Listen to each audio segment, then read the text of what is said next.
ருசியின்னா ருசி அப்படி ஒரு ருசி, நாடார்கடை புரோட்டன்னா இடி இல்லா ருசி.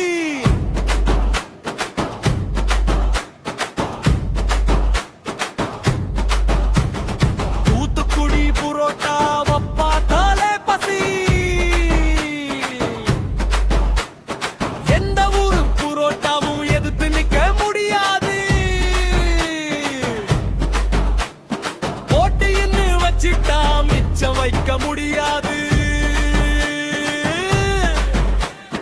அழகழகா புரோட்டாவை எண்ணெயில பொறிப்பாக,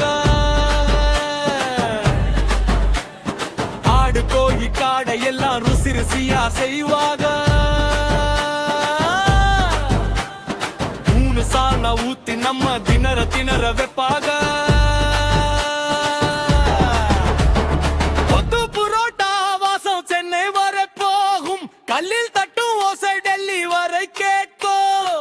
எல்லோரும் தூத்துக்குடி வாருங்கோ வாருங்கோ.